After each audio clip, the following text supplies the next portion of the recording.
Imu es un personaje que no necesita introducción. Desde su aparición en el arco del Reverie ha causado intriga como aquel que gobierna por encima del Gorosei, grupo de personas que previamente se nos habían presentado como la máxima autoridad del gobierno mundial. No solo es quien está a la cabeza de todo el sistema en el presente, sino que parece que es alguien que ha estado gobernando desde finales del siglo vacío.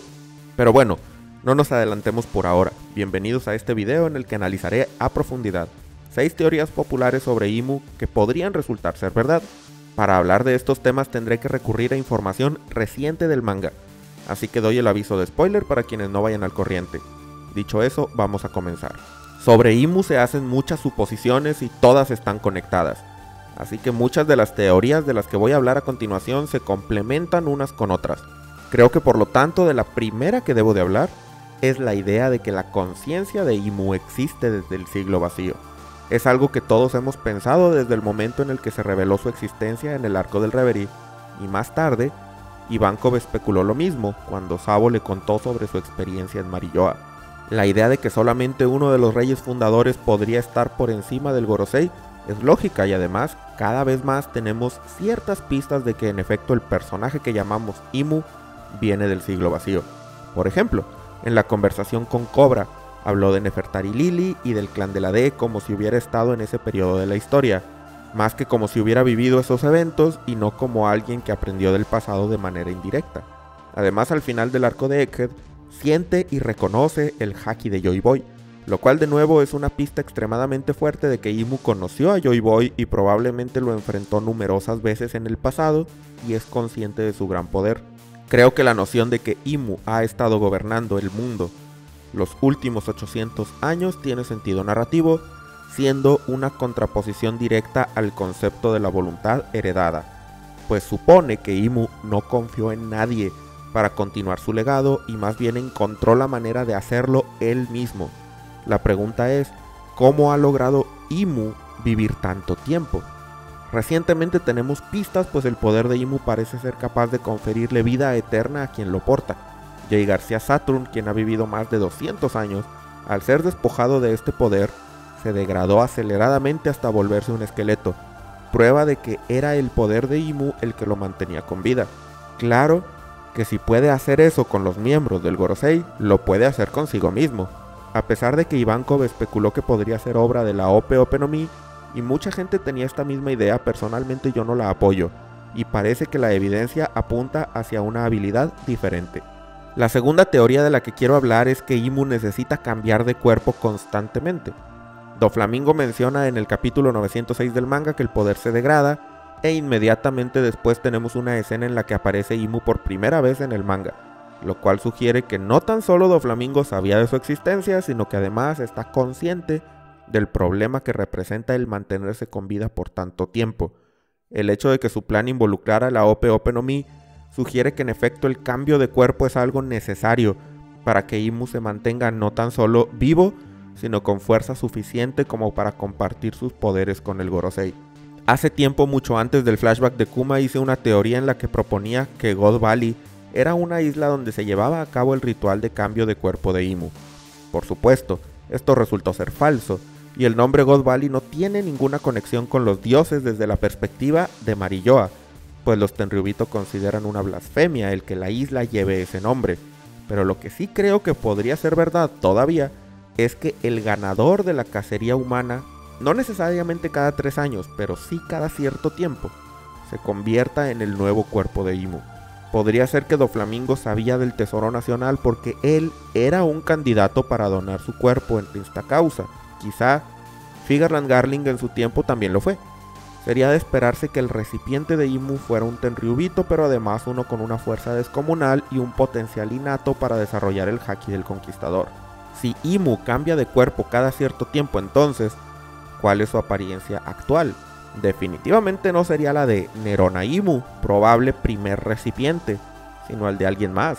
A mi parecer no tiene sentido la teoría de que el cuerpo es el de Lili, porque es un personaje igual de longevo que Imu, y bajo la teoría de que Imu cambia de cuerpo para mantener su fuerza, Lili no funciona argumentalmente. Además, Cobra la habría reconocido en su audiencia durante el Reverie. Tal vez Imu tomó el cuerpo de Lily en el pasado, pero a estas alturas ya debería haberlo cambiado muchas veces más. Su apariencia en el presente tendría que ser la de alguien más actual. Me emociona la idea de que ese alguien sea otro de los personajes más misteriosos por el momento en la historia de One Piece. Rox dice Beck: si durante God Valley estaba planeado que Imu obtuviera un nuevo cuerpo y por una u otra razón no pudo hacerlo, quizás se tuvo que recurrir a darle un recipiente de emergencia de forma inesperada, uno que no estaba planeado. Rox es un personaje extremadamente poderoso al ser el pirata más importante de su tiempo, aún frente a Roger, y capaz de dirigir a una tripulación con piratas que más tarde se volvieron los más importantes en la Gran Era Pirata. Tendría sentido que al menos provisionalmente Imu pudiera tomar el cuerpo de Rox. Al no ser un recipiente adecuado, sin embargo, puede ser que eso sea lo que está ocasionando que su poder se degrade. En tercer lugar, quiero mencionar la idea de que lo que le llamamos Imu no sea el personaje Nerona Imu, uno de los 20 reyes fundadores. Me explico. Así como con los del Gorosei, Imu también puede transformarse, lo que denota que tiene un poder similar a lo que catalogaríamos como una Zoan mitológica. Abordaré esta teoría con más detalle en otro de los puntos del video, pero por ahora basta con reconocer que las frutas Zoan tienen una voluntad, y que cuando un usuario muere, van y se reciclan en una fruta nueva. Decir que Imu cambia de cuerpo es un concepto extremadamente similar a lo del reciclado del poder de una Zoan. Por ejemplo, la fruta de Nika estaba en posesión de Joy Boy y luego pasó a ser de Luffy. La diferencia, claro, es que Luffy sigue siendo Luffy, no está poseído ni nada por el estilo. Pero, si el poder de Imu viene de un demonio con una voluntad más caprichosa, tal vez esa voluntad domina al cuerpo de su usuario, y entonces esa es la verdadera conciencia que se ha pasado de generación en generación desde el siglo vacío. Así que Nerona Imu podría haber sido el primer usuario del poder de este demonio, al que no refiero abiertamente como fruta del diablo porque quizá ese no es su origen, pero de todas maneras podemos aplicar el concepto de que Nerona Imu era el usuario de un poder demoníaco. Tal vez fue el primero, y de ahí que el nombre de Imu se conserva hasta la fecha, pero con el pasar del tiempo y los cambios de cuerpo, o si prefieres no apoyar la teoría del cambio de cuerpo, simplemente al haber sido poseído, en la actualidad no queda nada del que alguna vez fue Nerona Imu y solamente domina la voluntad del demonio que reside dentro de él. Si esta teoría resulta ser verdad, podríamos esperar que al conocer a Nerona Imu, su personalidad y motivaciones sean muy diferentes de las del Imu del presente, y yo espero que veamos una historia en la que este rey fundador va cada vez más perdiendo su humanidad y convirtiéndose en algo más, mientras el demonio dentro de él va ganando terreno poco a poco. Aquí podríamos especular entonces que tal vez Nerona Imu sí estaba enamorado de Nefertari Lily como muchos piensan, y quizá ella sí le correspondía. Pero luego de que el demonio tomó el control de su cuerpo, Lily se dio cuenta que ya no era el mismo, y la causa por la que luchaban se había retorcido hacia un afán de dominación mundial, y por esa razón es que comenzó a empatizar más con la facción de Joy Boy y eventualmente los ayudó en secreto. Bajo la noción de que el Imu actual es un demonio y que Nerona Imu fue nada más su primer recipiente, se puede construir muchas narrativas, aunque eso ya empezaría a entrar más en el terreno de fanfic que en el de teoría. Así que basta con que se revele que Imu es un demonio que poseyó a uno de los reyes fundadores, cuya conciencia se perdió hace mucho, para que este tercer puesto cuente como válido. En cuarto lugar, hablemos del poder de Imu en sí. Creo como muchos que independientemente de que resulte ser un demonio puro o una Zoan mitológica demoníaca, Imu tendrá una habilidad que le dará una forma de demonio. La pregunta aquí es, ¿qué clase de demonio? En Occidente, cuando pensamos en demonios, tenemos en mente figuras bastante específicas que vienen en general derivadas de la apariencia de Baphomet, pero en Oriente existe toda una clasificación y un enorme número de palabras que nosotros traducimos como demonio, pero que tienen connotaciones diferentes.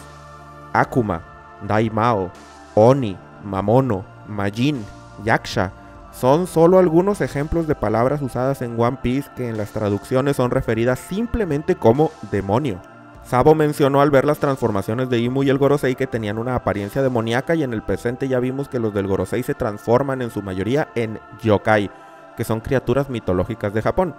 Los yokai pueden ser tanto pacíficos y bondadosos como malignos o neutrales, y en particular los del Gorosei pertenecen al segundo tipo, los malignos. Imu, por lo tanto, no necesariamente tiene que ser un demonio tradicional desde la perspectiva occidental. Podría ser un yokai y tal vez uno bastante poco conocido. Dicho eso, yo sí creo que Imu va a tener al menos una transformación de demonio estereotípico, con cuernos, cola terminada en punta y demás. La razón es que Oda le da mucho peso en One Piece a los estereotipos, en especial a los de los piratas. No es coincidencia que Goldie Roger sea el personaje que más se acerca a la figura de un pirata convencional, y Barba Blanca y Shanks están muy cerca también de esa apariencia estereotípica y sean los piratas más importantes que hay. En la descripción te dejaré un video en donde recopilo mis teorías con respecto a las posibilidades del poder de Imu. En el quinto lugar está la teoría de que la sombra de Freudian Triangle tiene conexión con Imu. Este es un punto muy ambiguo y en lo personal no favorezco a alguna interpretación en especial de cómo es que esto pueda ser posible, pero sí considero que debe haber una conexión entre el poder de Imu y la sombra que vimos al final de la saga de Thriller Bark. De nuevo, esta teoría tiene conexión con otra, la de que Imu tiene un poder de demonio. Los kanjis con los que se escribe Florian Triangle en el manga en japonés se pueden leer como zona del triángulo del diablo, en donde la palabra que traducimos como diablo es en japonés el kanji que se pronuncia ma y que más bien alude a criaturas mágicas que pueden o no ser demonios. Pero si lo tomamos como un demonio tal cual, entonces sí que podría tener una relación con Imu. ¿En qué forma? Es algo que no puedo decir con seguridad. Tal vez es una criatura que responde ante sus órdenes, como Zunisha con Momonosuke o los Reyes del Mar con Shirahoshi. Tal vez la sombra del Florian Triangle es el dios del mar, y de él deriva el poder de Imu, o incluso tal vez Imu le robó el poder. Para los que hayan visto la película de Moana, me gusta la idea de que la relación entre Imu y la sombra del Florian Triangle sea como la de Tefiti y Tekka. Para los que no la hayan visto, me explico rápidamente. Tefiti es una diosa del mar, a la cual le robaron su corazón, y entonces se volvió un ser maligno llamado Tekka. Tal vez Imu hizo algo así, le robó el corazón a la sombra de Florian Triangle, lo consumió y así es como obtuvo sus poderes. La verdad, cualquier teoría sobre la relación entre esos conceptos es válida por el momento, y si tienes alguna que te guste en particular, no dudes en compartirla en los comentarios. En sexto lugar, y una de mis teorías favoritas, es que próximamente el poder de Imu pasará a manos de Barba Negra. En múltiples videos y transmisiones he hablado sobre que el villano final de One Piece no será Imu sino Barba Negra, y he mencionado que esto va a ser porque Teach va a derrotar a Imu y le quitará su poder así como lo hizo con Barba Blanca. Pero mientras escribía este video me quedé pensando, ¿y si no es que Teach lo vaya a derrotar, sino que más bien le ofrecerá su cuerpo?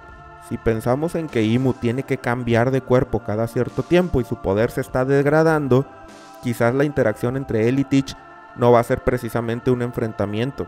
Más aún, si el cuerpo actual de Imu resultara ser el de Rox, sería interesante que el rey del mundo decidiera migrar hacia aquel que heredó la voluntad de Rox y que podría ser compatible con el poder completo del demonio, que sería Marshall D. Teach.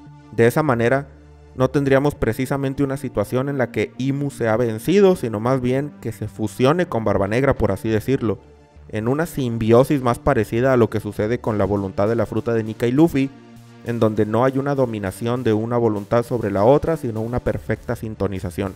Recordemos que Barba Negra tiene el plan de dominar el mundo, pero aún no sabemos por qué quiere hacerlo. Nunca ha mencionado querer hacer un cambio, tal vez solamente quiere sentarse en el trono.